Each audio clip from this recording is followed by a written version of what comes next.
Hello guys, welcome back to my YouTube channel EN learners. I hope आप सब अच्छे होंगे। तो चलिए गाइज, आज की क्लास को स्टार्ट करेंगे। तो जैसे कि आपको पता है, यहाँ पर डेली क्लासेस कराई जाती है आपके GSSB के जो भी PYQ है हिंदी से रिलेटेड, प्लस जो भी इंपॉर्टेंट क्वेश्चन बनेंगे उन सबको आपको यहाँ पर डिस्कस कराया जाता है। सभी बच्चों का जिनका भी जनरल पेपर है, चाहे PRT के लिए तैयारी कर रहे हो, TGT के, PGT के, सभी के यहाँ पर प्रीवियस ईयर क्वेश्चन को इंक्लूड करके जो है आपको क्लासेस प्रोवाइड की जाती है। तो टोटल जो है आपके 20 क्वेश्चन आते हैं जनरल हिंदी के। तो इन 20 क्वेश्चन को यहाँ पर डिस्कस करते हैं। इसके अलावा आपकी डेली क्लासेस होती है जिसमें हम आपका मॉक टेस्ट कर रहे हैं 80 क्वेश्चन का। तो आप जाकर उसे भी देख सकते हो। अगर आप ये सारी चीज़ें करते हो तो आपके हिंदी में 20 में से 20 आ जाएंगे। बस अगर आप डेली कॉन्सेप्ट की क्लासेस देखते हो, क्योंकि मैं जो भी क्वेश्चन कराती हूँ इससे पहले आपकी कॉन्सेप्ट की क्लासेस काफ़ी अपलोड हो चुकी है, जिसमें हमने आपके विकारी शब्द, विकारी, संज्ञा, सर्वनाम, क्रिया, ये सारी चीज़ें पढ़ चुके हैं। तो आप जाकर प्लेलिस्ट चेक कर लेना, क्योंकि वो जो आपको क्लासेस कराई जाती है वो पूरे आपके टॉपिक कंप्लीट, कॉन्सेप्ट बहुत ही अच्छे से डिटेल में चीज़ें होती है। और सिर्फ आपको उन क्लासेस करने का मेन टारगेट हमारा यही है कि आपको सिर्फ एक बार हिंदी पढ़नी पड़े, दोबारा कभी भी हिंदी ना पढ़नी पड़े। ये टारगेट लेकर हम आपको क्लासेस कराते हैं। तो आप प्लेलिस्ट चेक कर लेना। तो यहाँ पर बात करेंगे आपका, इसमें जो है आपका RC पूछा गया है, रीडिंग कॉम्प्रिहेंसिव, एक पैसेज दिया जाता है, उससे रिलेटेड क्वेश्चन पूछे जाते हैं। तो चलिए आपका यहाँ पर पैसेज पढ़ेंगे। और पैसेज को कंप्लीट करने के आपके दो तरीके होते हैं, या तो आप पूरा पैसेज स्टार्टिंग में पढ़ लो, या फिर आप ऐसा कर सकते हैं क्वेश्चन देखने के बाद जो है आप यहाँ पर पैसेज को पढ़िए। तो यहाँ पर हम सबसे पहले क्वेश्चन देखेंगे। डॉक्टर नरेंद्र ने पंत के काव्य को किसकी भूमिका में सबसे महत्वपूर्ण माना है। ठीक है, पूछा है काव्य में किसकी भूमिका को सबसे महत्वपूर्ण माना है। या तो आप इन्हीं शब्दों को इसमें ढूंढिए, या फिर आप पूरा भी पढ़ सकते हो। तो यहाँ पर आपको दिख रहा होगा, ठीक है, क्या है यहाँ पर, इन दोनों पुस्तकों में पंत और आपका मैथिली शरण गुप्त। लेकिन यहाँ पर क्या पूछा, डॉक्टर नरेंद्र। ठीक है, नगेंद्र का देखते हैं आपका यहाँ पर। डॉक्टर नगेंद्र की पुस्तक सुमित्रानंद पंत शुक्ल जी के जीवन के काल में प्रकाशित हो गई। उन्होंने छायावादी तकनीकी के विचार पर इस पुस्तक की प्रशंसा की। डॉक्टर नगेंद्र जो है छायावाद के स्थूल के प्रति सूक्ष्म का विद्रोह कहा। ठीक है, ये चीज़ याद रखनी है। और उसने जो है केवल शैली मानना उचित नहीं है। डॉक्टर नरेंद्र ने साकेत अध्ययन भी लिखा। इन दोनों पुस्तकों में पंत और आपका यहाँ पर मैथिली शरण गुप्त की काव्य की से हृदयता के साथ जो है समीक्षा की गई है। और पंत ने काव्य के विचारों में सबसे महत्वपूर्ण भूमिका निभाई है। इन्होंने आपके इंद्रिय बोध तथा संवेदनाशीलता में रेखांकित किया है। साकेत को डॉक्टर नगेंद्र की आपके जीववादी काव्य कहा जाता है। ठीक है, तो ऑप्शन देखते हैं। तो यहाँ पर आपका भाव, विचार, या फिर भाषा, या फिर रस। रस की तो बात हुई नहीं, ठीक है, भाव की भी नहीं, तो यहाँ पर भाषा की भी नहीं, तो क्या सिर्फ विचारों पर इन्होंने क्या कहा, विचारों पर जो है अपनी महत्वपूर्ण भूमिका माना है। तो क्या हो जाएगा, बी ऑप्शन आपका बिल्कुल सही हो जाएगा। क्या हो गया आपका यहाँ पर, विचार जो है बिल्कुल सही हो गया। आगे चलते हैं। ठीक है, यहाँ पर विचारों की भूमिका सबसे महत्वपूर्ण माना तो हो गया आपका। और आपको जो पैसेज दिया जाता है बहुत ही इजी दिया जाता है। ये चीज़ें याद रखना, जो आपका DSSB का पैसेज होता है बहुत ही इजी और बहुत ही आप कह सकते हो शॉर्ट होता है। बाकी आप कोई एग्जाम की तैयारी कर रहे हो तो उसमें थोड़ा डिटेल में पूछ सकते हैं, लेकिन यहाँ पर आपका बहुत ही ईजी आता है। तो यहाँ पर बात करें, सुमित्रानंद पंत पुस्तक की प्रशंसा किसने की। तो यहाँ पर इन्होंने पूछा है किसने आपके यहाँ पर प्रशंसा की थी। अभी हमने आपका पूरा पैसेज पढ़ा, तो किन्होंने की थी, आपके यहाँ पर की थी आपका रामचंद्र शुक्ल जी ने। ठीक है, हमने यहाँ पर देखा रामचंद्र शुक्ल जी ने। ठीक है, आगे चलते हैं। आपका यहाँ पर है, किस रचना को डॉक्टर नगेंद्र की जीववादी काव्य कहा जाता है। सबसे लास्ट में पढ़ा हमने, क्या कहा जाता है आपका सबसे लास्ट में। तो इसमें क्या हो गया आपका, यहाँ पर आपका साकेत बिल्कुल सही हो गया। ठीक है, साकेत को ही क्या कहा जाता है, इनकी आपकी जीवनवादी रचना जो है साकेत को कहा जाता है। तो आपका बिल्कुल ठीक हो गया। आगे चलेंगे। गद्यांश में उल्लेखित सुमित्रानंद पंत पुस्तक के लेखक कौन है, डॉक्टर नगेंद्र। ठीक है, इनके ऊपर बात की गई है। आगे चलेंगे। आपका डॉक्टर नगेंद्र ने स्थूल के प्रति सूक्ष्म का विदोर किसे कहा गया। किसे कहा गया, नवी कविता को। किसे कहा गया, नवी कविता को। ठीक है, तो आपका बिल्कुल सही हो गया। आगे चलते हैं। यहाँ पर पूछा है आपका, ये पैसेज के क्वेश्चन कंप्लीट होते हैं। 5 आपके पैसेज से क्वेश्चन आ गए। अब है आपका यहाँ पर संज्ञा से रिलेटेड, निम्नलिखित में से व्यक्तिवाचक संज्ञा कौन सी है। संज्ञा बहुत अच्छे से कराई है, तो किसी भी स्टूडेंट का गलत नहीं होना चाहिए। तो इन्होंने पूछा है व्यक्तिवाचक संज्ञा, मकान, आपका गाय, या फिर चांदनी, या फिर आपका जापान। तो जापान हो जाएगा क्योंकि देशों का भी नाम हो गया। लेकिन गाय में भी आपके क्या होती है, अलग अलग प्रजाति देखने को मिलती है, तो गाय आपका व्यक्तिवाचक नहीं है। ठीक है, तो आपका डी ऑप्शन बिल्कुल सही है। तो क्या हो गया, जापान जो है आपका यहाँ पर व्यक्तिवाचक संज्ञा, जैसे ताजमहल, रामायण, आपका हिमालय, सीता, ये सब आपके व्यक्तिवाचक संज्ञा के उदाहरण है।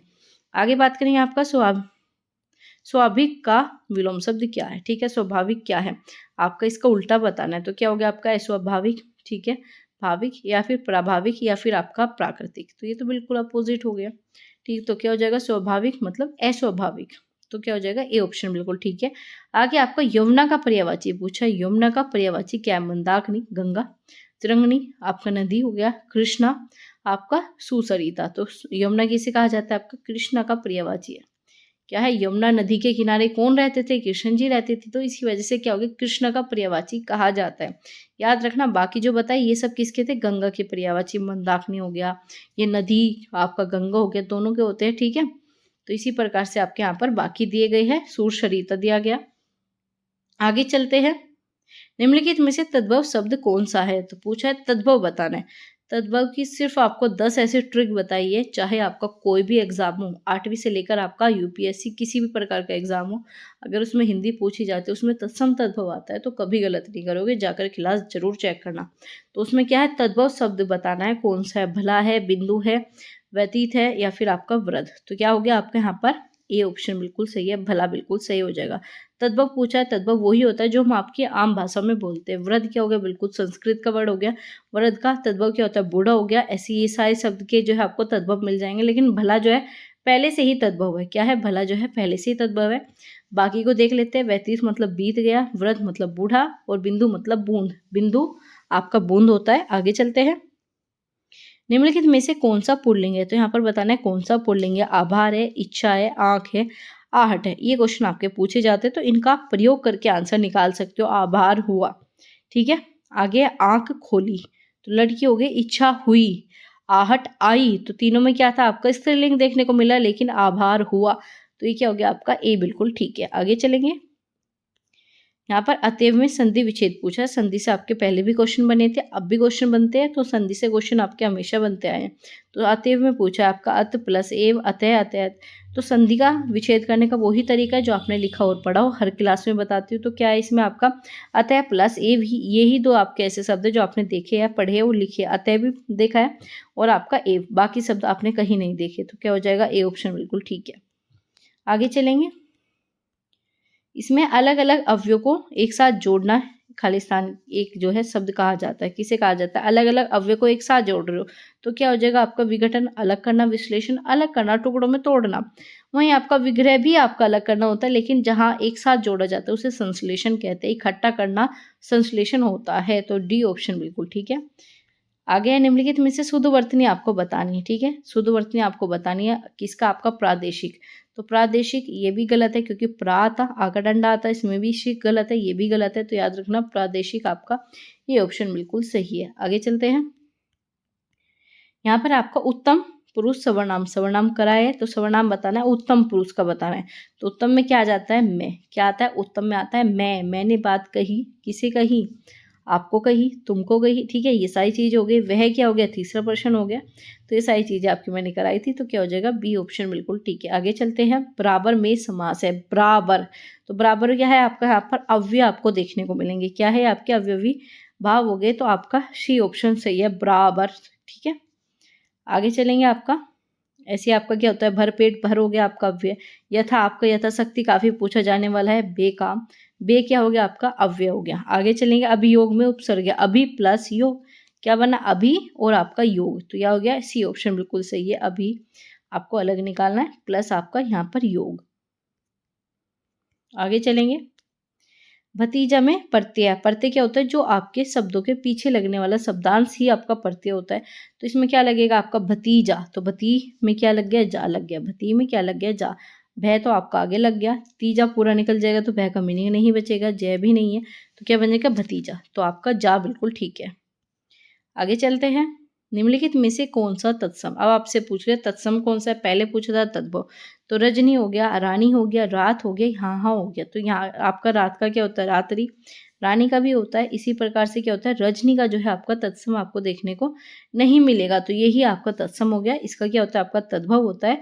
रजनी मतलब आपका रैन, क्या होता है, रजनी मतलब रैन मतलब रात्रि। ठीक है, इस प्रकार से आपका ये हो गया आपका रानी किस प्रकार से, राग ही लिखा जाता है। रानी को याद रखना, ये बहुत ही ज़्यादा बच्चे गलती करते हैं। क्या होता है, रानी का राग ही होता है। ऐसे आपका कौन सा अव्यय, अब पूछा आपका अव्यय कौन सा है, नीला बदल जाता है, आगामी सुडोल, तो क्या हो जाएगा, तथा जो है आपका यहाँ पर अव्यय शब्द हो गया, अविकारी शब्द आपका हो गया। इसके अलावा आज, परंतु, भी, यहाँ आपका ये सब क्या है, आपके यहाँ पर अव्यय हो गए। आगे चलेंगे, मैंने पुस्तकालय जाना है, तो इसमें शुद्ध बताना है कौन सा है। तो ये थोड़ी कहते हो मैंने पुस्तकालय जाना है, क्या कहते हो, मुझे पुस्तकालय जाना है। डी ऑप्शन बिल्कुल सही हो जाएगा। तो इसमें कौन सी आपको अशुद्धि देखने को मिलेगी, सवर्णामिक अशुद्धि, सवर्णाम में आपके यहाँ पर गलती है। तो ये हमने आपके पूरे 20 क्वेश्चन कंप्लीट कर लिए, जो कि आपके DSSB के प्रीवियस ईयर में पूछे जा चुके थे, इंपॉर्टेंट क्वेश्चन थे। और ऐसे ही क्वेश्चन आपके बनते हैं, आपके जितने भी प्रीवियस ईयर क्वेश्चन हैं हिंदी के, वो सब आपको यहाँ पर कराए जाएंगे। तो आप सभी सब्सक्राइब कर लीजिए, बेल आइकन को ऑन रखना क्लासेस की, ताकि आपको अपडेट मिल सके। आप सभी को क्लास कैसी लगी कमेंट बॉक्स में बताना बिल्कुल ना भूलें। लाइक कर दो, ठीक है, आप बिल्कुल भी लाइक नहीं करते। शेयर करना बिल्कुल ना भूलें, आप बिल्कुल भी शेयर भी नहीं करते, तो आप अपने सभी दोस्तों के साथ शेयर कर दीजिए, क्योंकि बहुत ही ज़्यादा इंपॉर्टेंट क्लास थी, तो वो भी इन सब चीज़ों का बेनिफिट उठा सके। और क्लास जो है आपको बिल्कुल फ्री ऑफ प्रोवाइड आपको कराई जाती है। PDF टेलीग्राम चैनल पर शेयर कर दी जाएगी, तो आप सभी टेलीग्राम चैनल पर जुड़ सकते हो।